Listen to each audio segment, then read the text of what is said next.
Hello, lovely people. I'm Sarah Cudmore, creator of Collage app from Homegrown Learning. I left my profession as a head teacher to explore better ways of educating my two children, and I'm now an experienced homeschooler in the UK. I'm here to share my experiences and offer support wherever I can to the homeschooling community. In this podcast, I want to look at what feels like one of the most important issues in homeschooling, and that's self-care, an essential tool in order to create harmony within the family.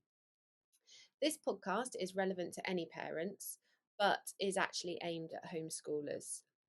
I will unpick what we mean by self-care, why people find self-care so difficult and so hard to put themselves first, and what we can do to address self-care, and then the overall benefits and difference that they're likely to see from implementing some self-care. So, what do I mean by self-care?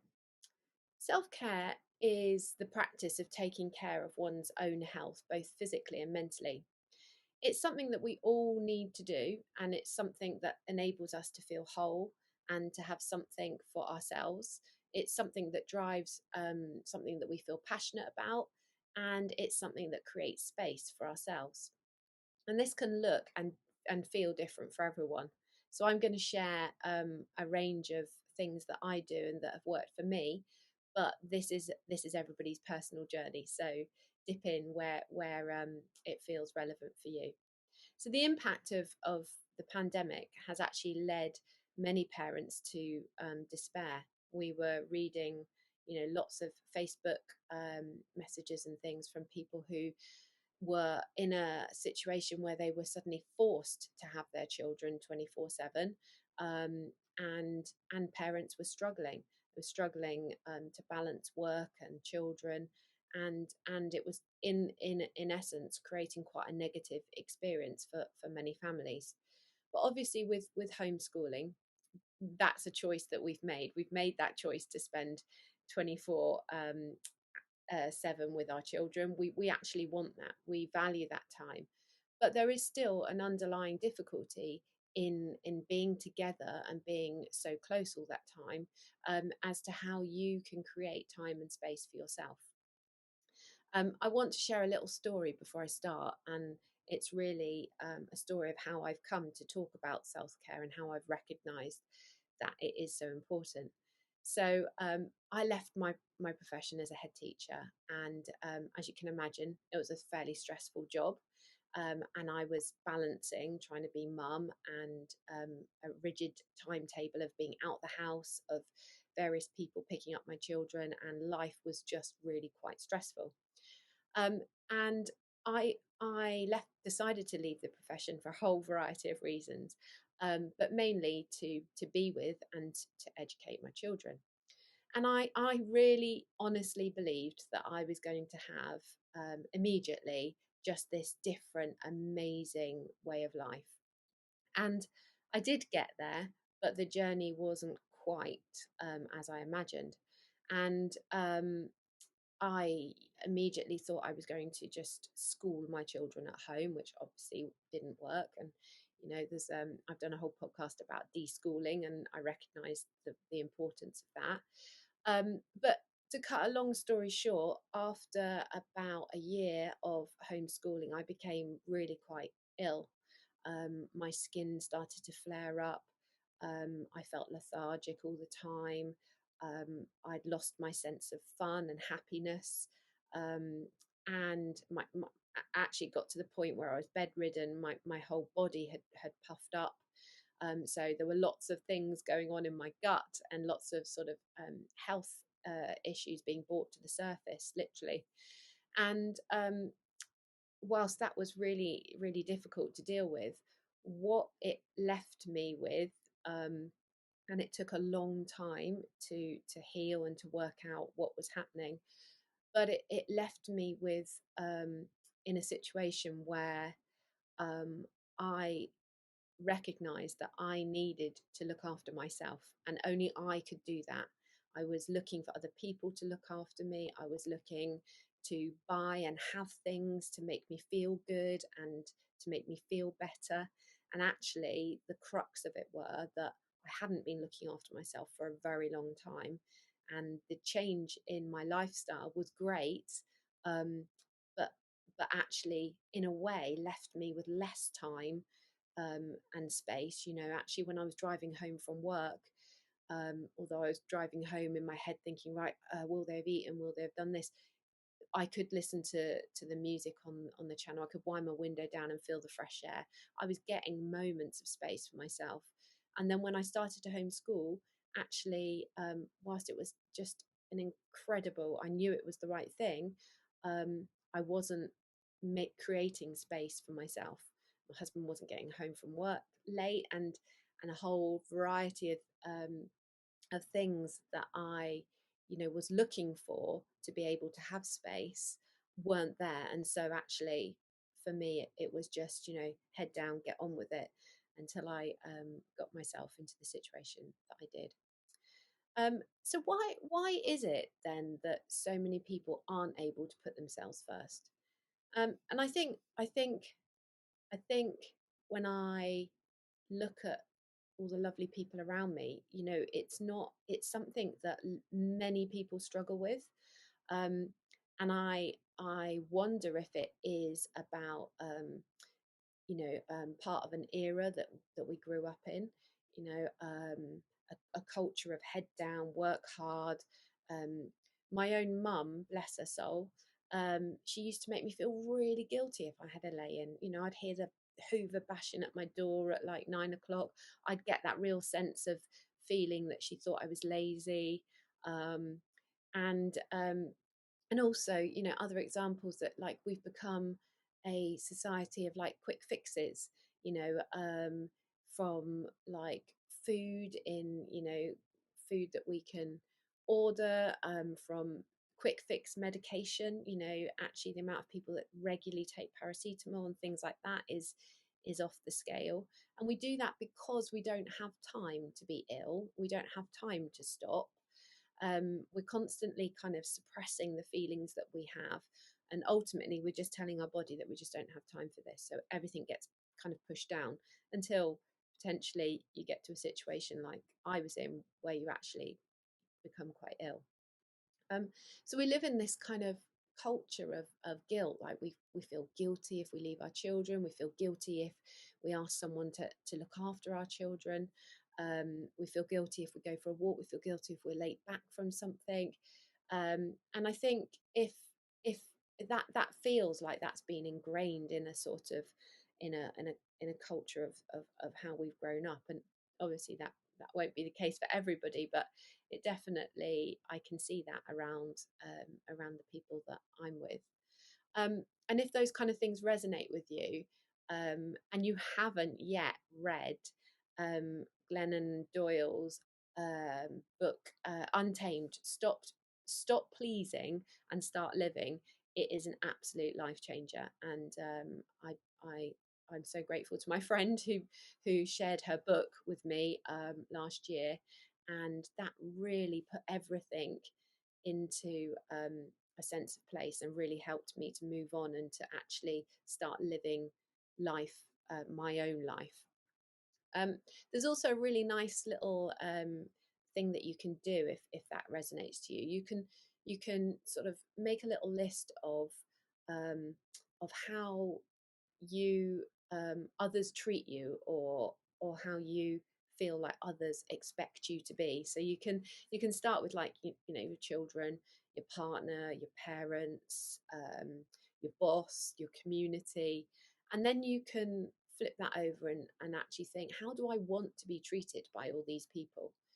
Because I also recognize that, because I wasn't treating myself with love, um, actually I was sending out a message that I will be the person that does everything. I'll always be there. I will, without putting myself first. And it was a bit of an eye opener, for me. And it's just a nice little exercise to just see if that is something that is happening for you. Um, and um, so then that leads me on really to, so what can you do to address self care? And it's really about working out what you want, what makes you happy, and doing more of that and less of the other stuff.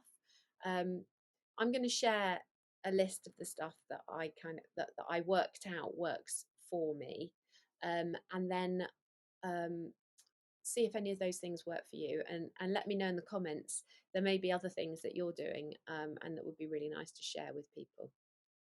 But it could be, the things that make you happy. That's the crux of all of this. So it could be that going for a walk makes you happy. It could be that picking up the phone and talking to your cousin or your best friend, or something like that, makes you happy. It could be that sitting down and watching a certain series or something makes you happy. And it's just about listing all those things. When do you feel happiest? And it's about making more space for those things. Um, and and if you do make room for those things, let's say it's reading, and you're sitting down and you're reading, and then you suddenly get that pang of kind of guilt, and you think, oh, I should be hanging the washing out. I should be, oh, I was meant to ring so and so. Actually sit and stay with that feeling of guilt and allow it to come up, and then remind yourself that you are important and that you need to fill your cup up. And when your cup's filled up and you feel full, you are then ready to go out and help other people. And there's that lovely kind of quote where you've got the air hostesses explaining to you what you should do in the case of an emergency, and they say apply your own face mask before your child's or anyone's around you. And that feels a bit strange to us, but it is true. Actually, if your cup is full, if you are in a good place, you can serve other people, you can support other people, um, you can be there for other people. And I'd say that, in essence, like, all of us want to be doing more. There's so many causes out there, like climate change and equality and all these things that we could be doing more for.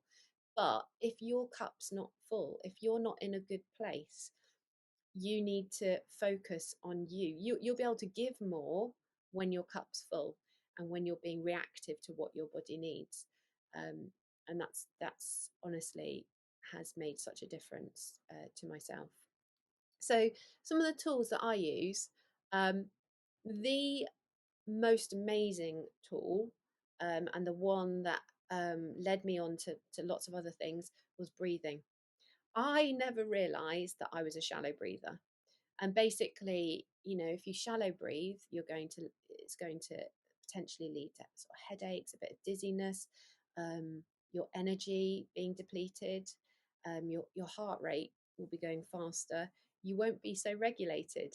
And so for me, touching base and just feeling my heart and saying to myself, you know, um, I'm not in the middle of exercise, but my heart is going really fast. Why is it going fast? Oh, I feel anxious. Okay, what do I feel anxious about? And then actually giving yourself time and space to breathe, to just regulate that.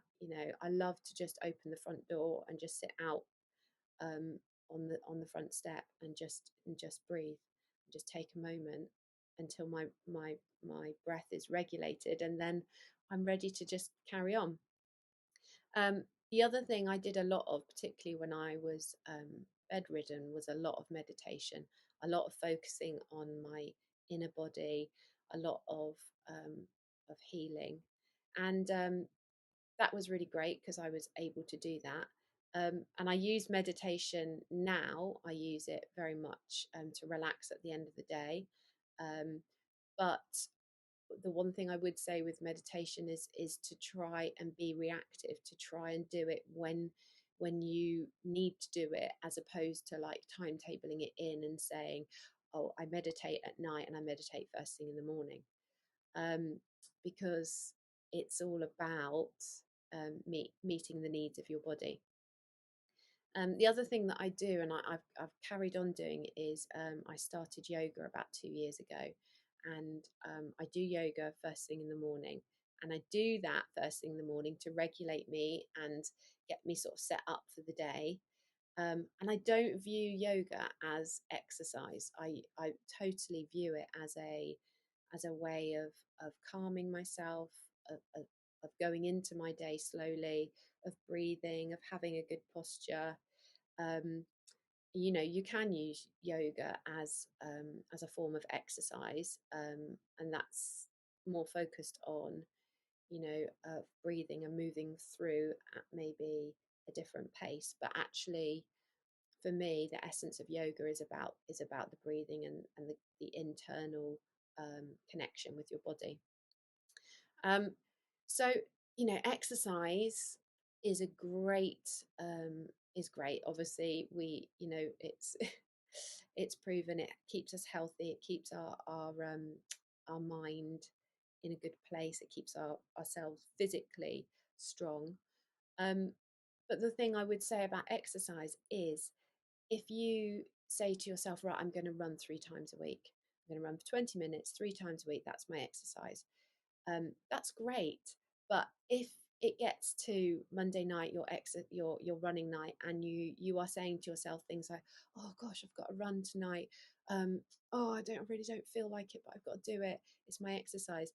Actually, what you are doing is causing more stress for your body. Exercise should be pleasurable, and you need to find the right kind of exercise. So it could just be going for a walk at a good pace. It could be swimming. It could be um, and just not putting that kind of pressure on yourself, which then internally is viewed as a stress as opposed to a self-care, something that I just enjoy and love doing. So it's just to be mindful of that. The next big thing for me was eating. I always thought I was a really kind of good balanced eater. Um, but when I was really poorly, I had to cut everything down in my diet, trying to work out what was kind of causing it. And it is a combination of emotions, of your environment, of the stresses, of your what you're putting into your body, and I've really learned that actually for your body to work really well, you need to be giving it the right nutrition. Um, it's a bit like the car, isn't it? I can't remember which way round it is. Whether if you put diesel into a petrol car, it will, it just won't work, or the other way round. But actually, it's the same for your body. If you're pumping it full of stuff that actually isn't great for it, your body's having to use a lot more energy to kind of break it up and to get rid of it. And over time, that can be quite damaging for your body. Um, so kind of, I'm not going to go on too much about food because it's a really big topic on its own. But I would say, reflect on the food that you eat, and if you can, try not to eat anything processed. Obviously, there's going to be times when you're offered a bit of cake and you want to just enjoy it. So do enjoy it. Don't don't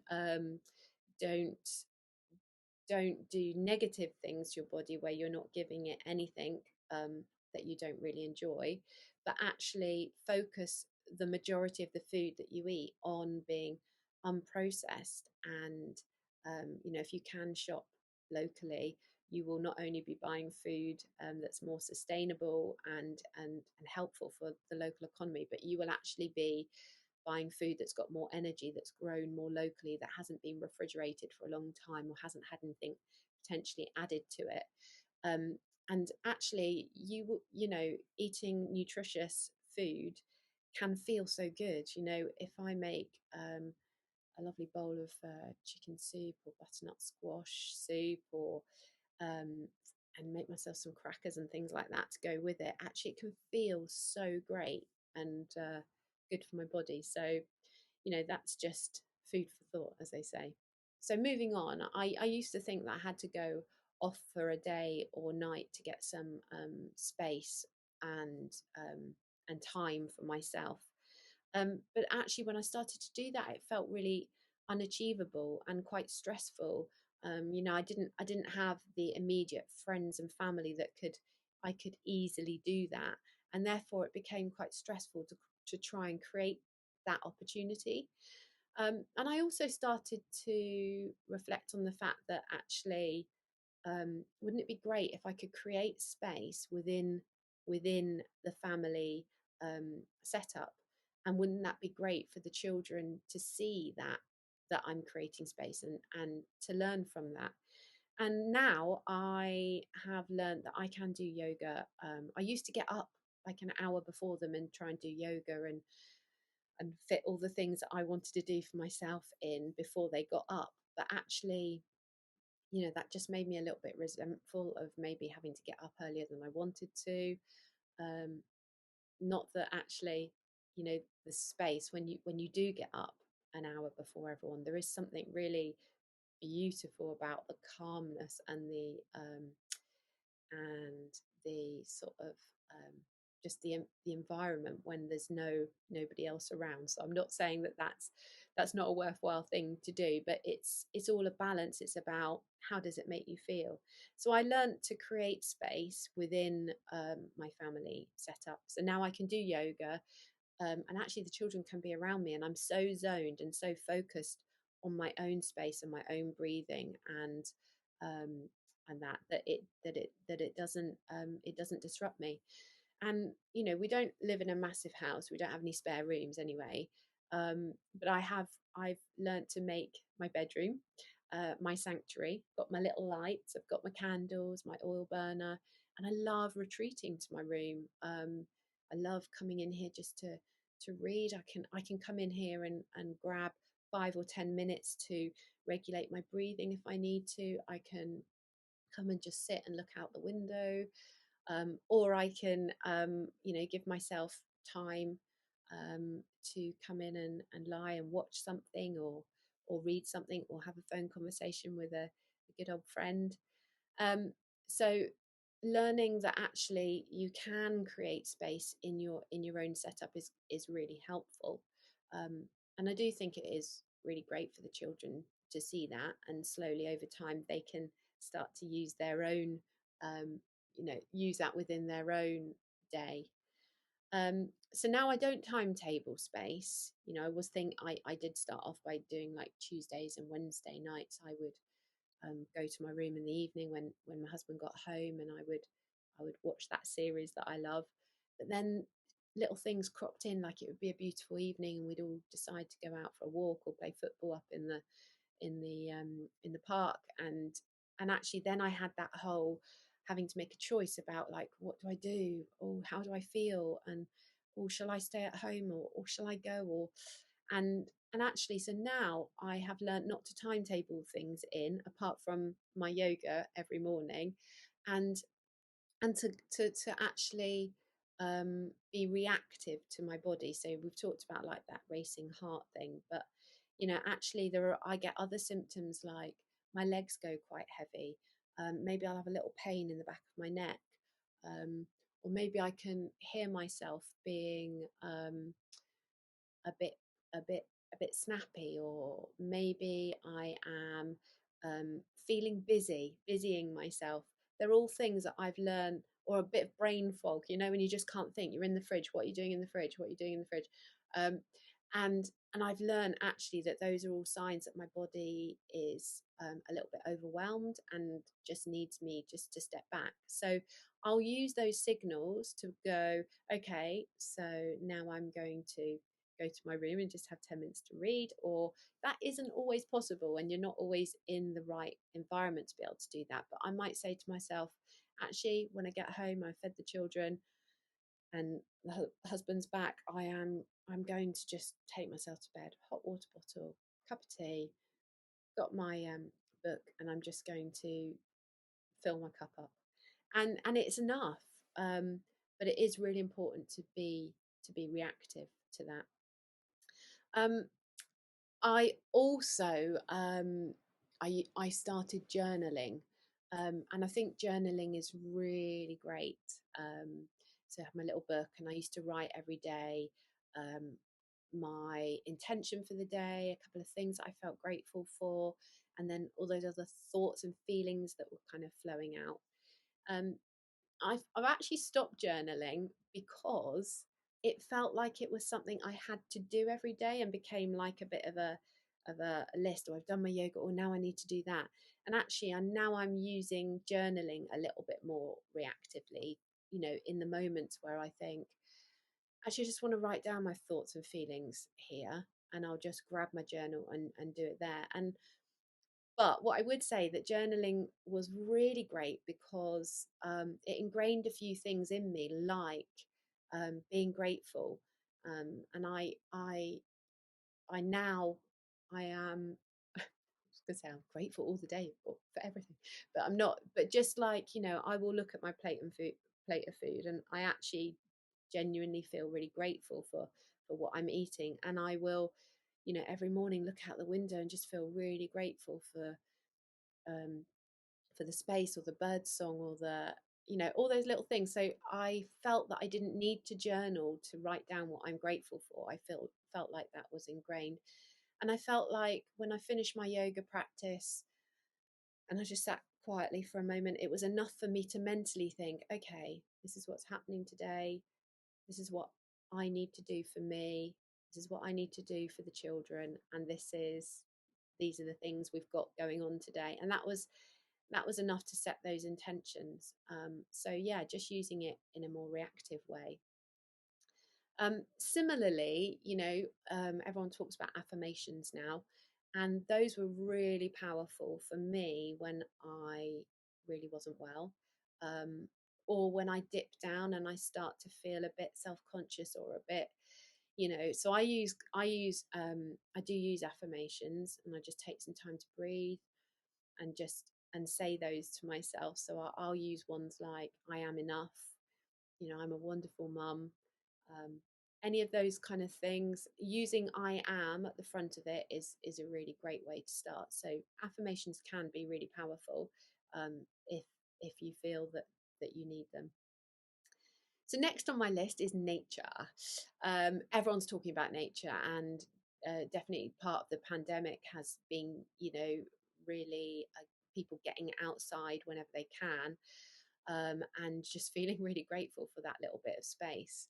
And it's scientifically proven, isn't it, that being around green space, or being around water, really helps us to regulate ourselves and to feel calmer.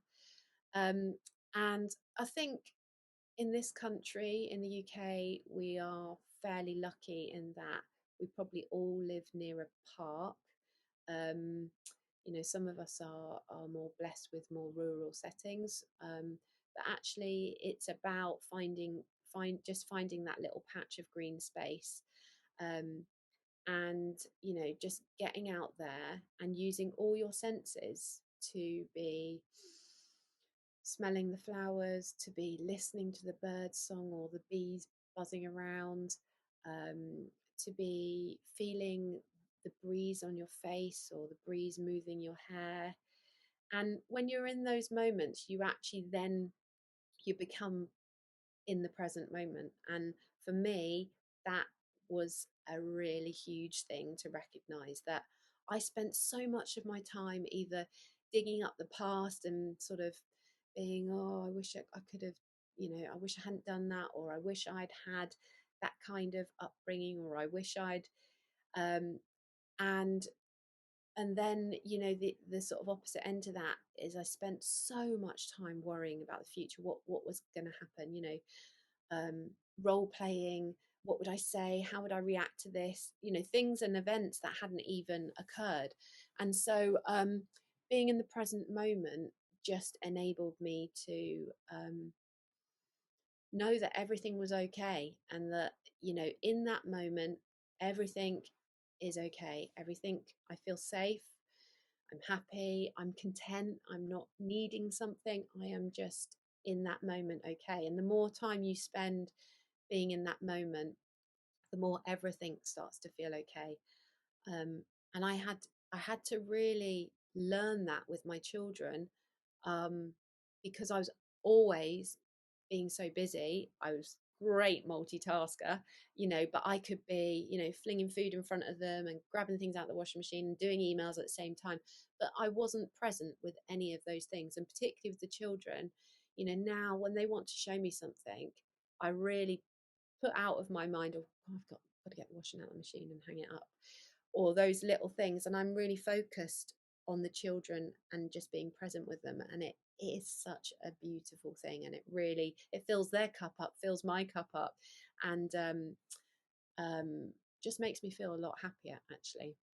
So reading is also one of my passions. It kind of zones me out and makes me feel all cozy inside.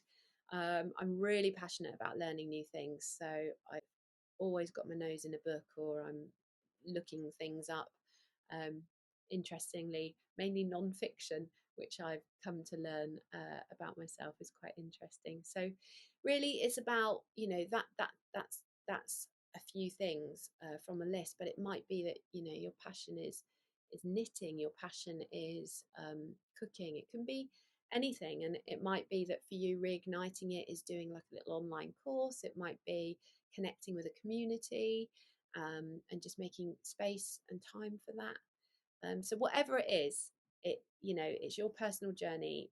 Find it and do it.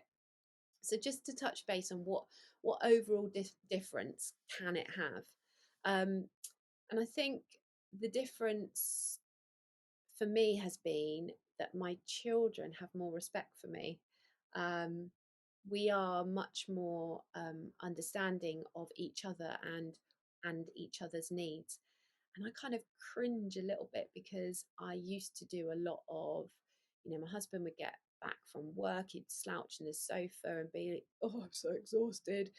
And I'd think, yeah, you're exhausted, and I'd feel a bit resentful and a bit, I'd probably even make him feel a bit guilty, and or he would say, I'm so exhausted and I've been up half the night with one of the children, and I think, you're exhausted, mate, like, actually try doing what I've been doing. And having that kind of competitive, like, who's most exhausted kind of battle, which just lent to resentment and sort of negativity. And actually, through my own journey, I've learned that we all have different needs and we all feel things differently, and our energies are all different. Um, and so now I've learned to ask when I need help, or when I want some space and I need to actually either create that space, or I need to, just go to my room. Um, and my husband has learned to understand that I need that, and that I'm a better person when I have that. And in turn, I've learned to acknowledge his needs and my children's needs and other people's needs. And yeah, it all feels much more, there's much more harmony in our relationships. um, as a parent, I think it's been great in a sense of modeling to the children, um, how we do look after ourselves, and how we do make time and space, and we do listen to our bodies, and we are reactive to our bodies. We don't need to feel guilty about that. We need to just build in time and space to do what our body's telling us. um, the best thing I think about the list of things that I've chatted about is they're all free. Like, I used to think that, buying things, actually what I would do in my old life was work like a dog, but think it's okay, because we're going on holiday, we're going to Mallorca in Easter, and I just keep working, keep pushing, keep pushing. I get to that holiday and be so exhausted that I wasn't really present, I wasn't really enjoying it. And that, that need for having something, buying something, um wasn't actually necessary, because I've actually got it all around me. And if I just go a bit slower and I just appreciate it all a bit more, I don't have those same needs. So the fact that everything that is in kind of the list we've talked about, it is free, um and and it does work, it does make you happy. So, kind of in summary, We've identified lots of ways that you can embed self-care. And I would say, just start small. For me, the breathing did it, and it led to a lot of other things. Reconnect with your inner self regularly, checking in on the needs that you have, but trying to be reactive as opposed to always timetabling in space. You know, you will timetable in things, I'm sure, sometimes, like, oh, Saturday afternoon, I'm going off to meet a friend and go for a walk. Like, that's timetable. But being more reactive day to day to the things that your body is telling you, will help you to feel happier and more content. Yeah, so and that can be just the silly little things, like a stressful phone conversation with family or friends, or an employer or something, and actually re- just recognizing it's made your heart race, and actually taking a moment to sit on the front steps, sit on your bed, and just breathe until you're regulated. And actually, then you'll get on with your day, and you will feel really quite different. Um, Checking in when you're doing activities that you're actually enjoying them. So what you think you might enjoy, like going for a run, actually, are you enjoying it? Did you enjoy that run? If you didn't, can you do something different that actually is going to give you real love and ignite that fire and have that passion inside you? And actually, I found enjoyment in everyday activities now. Not all the time.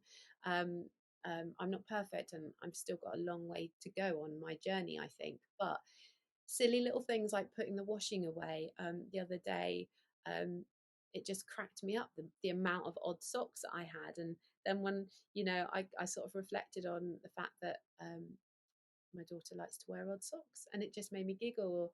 Or the fact that you know her pants are so little, and like, but they're not as little as they were. And just those little things about how they're growing and how they're changing, and they just create a lovely warm feeling inside. And actually, lo and behold, putting the washing away hasn't been a negative task.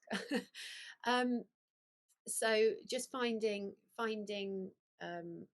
happiness and contentness, and being able to smile in the moment of things, can um, make you feel better about things.